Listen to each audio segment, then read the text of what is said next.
Hello, everybody. Happy Tuesday. Thank you for joining us on this episode of The Advance. I'm Brandon Waltens with Quinn Sullivan, and we are now 71 days into the legislative session here in Austin. For those of you keeping track, regular session at least, is 140 days long, which means at long last, we are over halfway through the session.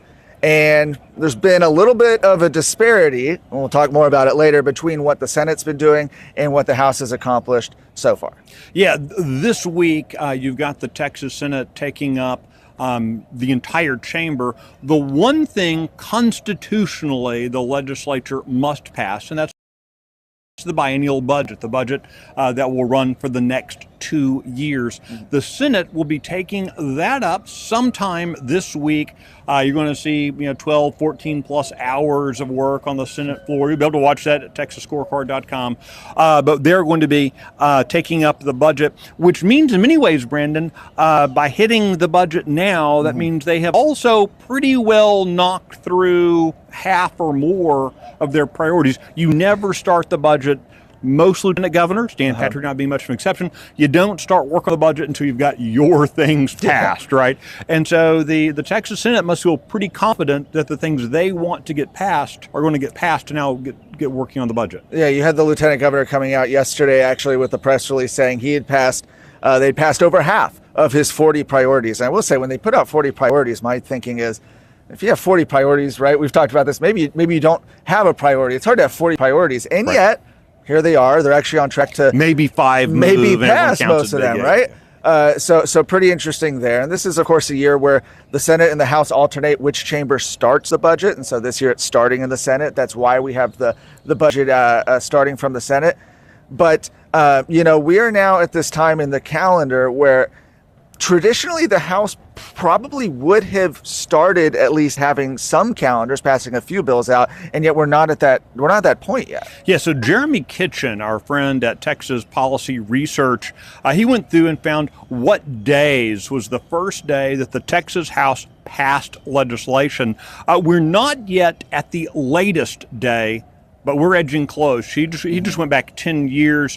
Back in 2015, the first day they passed legislation was on the 63rd day, which when you kind of look at the calendar, that was kind of their first day when they were in session after a weekend. They didn't do as many long weekends back then. Yeah. 2017, it was on the 51st day that they passed. Yeah. They actually passed legislation before that 60 days. Now you start getting into the past couple of sessions. It's been the 70s. Last year, our last session in 2023, the first bill didn't pass until the 78th day, which would be a week from today.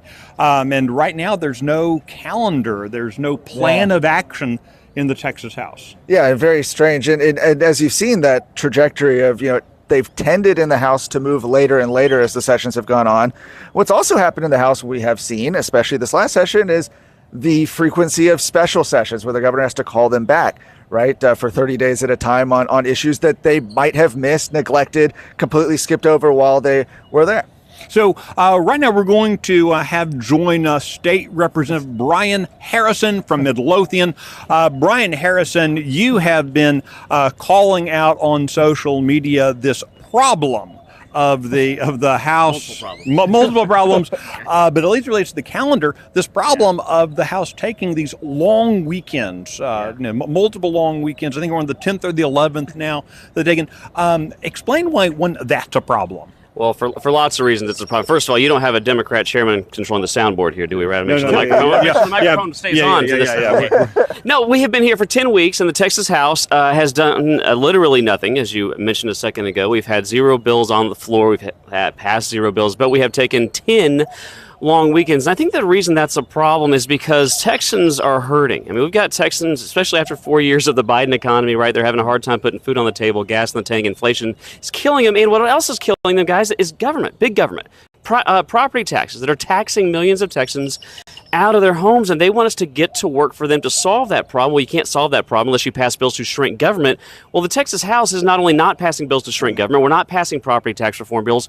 We're doing literally nothing except taking long weekends. And when Texans who are driving and working 40, 50, 60, 70 hours a week to provide for their families, they hear that the elected officials that they voted for come down here and spend more time on vacations than they do working on property taxes, they're rightfully enraged by it. They didn't vote for this. Trump won Texas by 14 points, and they sure as hell didn't vote for the Texas House to come down here and A, do nothing, but B, also put Kamala Harris's team in charge of my chamber, which is one of the reasons we're not doing anything.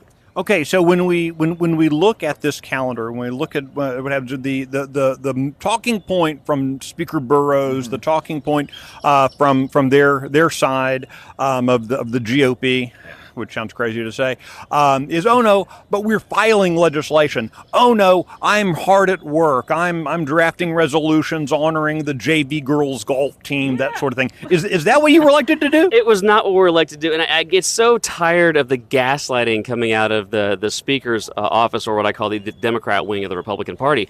I'm really tired of this because you just talked about this Texas Senate today will be debating their budget. Now, I think their budget's too big and too bloated too, but the point is they're working on a budget, right? They're doing something over there. In the Texas House, as I mentioned, we've done literally nothing on the floor, but what they keep gaslighting 30 million Texans, oh no, you're wrong. It's not that the Texas House isn't doing anything. Look, we have filed bills. Look, some members have even talked about the bills, like not on the floor, but in meetings somewhere behind closed doors. All right. Well, let me tell you something. Have you ever seen or ever had as a kid like a hamster and a hamster wheel in the little cage? Right. Yeah. Well, look, that hamster really is running. Okay. And some hamsters apparently really like the wheel. Okay. The hamster's not lying when the hamster tells you he's moving, right? That he's running. The hamster is running, but he's not going anywhere. Yeah. And what the leadership, the fake, failed liberal rhino sellout leadership of the Texas House, they want you to believe that just because they're doing things down here in Austin, nothing that benefits you back home, but because they're doing stuff, because they have things on their calendar, you should be grateful for them. You should be grateful at home. Texans are being taxed out of your houses. You should be grateful because Dustin Burrows is grilling steaks in his office. Okay, we may not get to property tax reform, but by God, we're going to rename meat this session. Yeah, absolutely. It's interesting. You have been, this session, they've said, right, with especially when they pass the rules, there's going to be no Democrat chairs, and yet you have been well. You have been, at the forefront as somebody who's had to deal with in a very real way a Democrat chairman. Now it's of a subcommittee of appropriations, but what is the consequences of that been? This goes back to the very beginning, the second day of session. First of all, and you can never forget the context we talk about all this. Okay, this is not a normal session. We had 30 Republicans. Trump wins Texas by 14 points, but 30 Democrats cut a deal with, 30 Republicans, nominal Republicans, cut a deal with 50 Democrats to take over the House.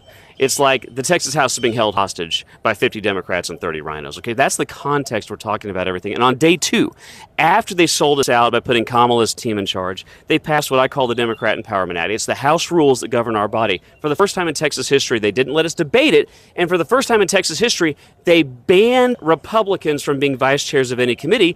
And they rewrote the rules to give the vice chairs as much power, or I would argue, more power than the chairman of the committees, because only the vice chairs actually have the literal authority, explicit authority, to have a hearing on any topic they want at any time they want and bring whatever witnesses they want. So I actually argue they can trump the Republican chairman, and get this, it's now proving to be true. Every morning I'm tweeting out hearing schedules, and guess what? Half the bills, or the majority of bills, even if it's a Republican chairman, are Democrat priority legislation. So not only is the House not doing anything, the things we are doing, the things they're bragging about as they gaslight you, we're advancing, to the extent we're doing anything, we're advancing the Biden-Harris agenda in the state of Texas after Trump won our state by 14 points.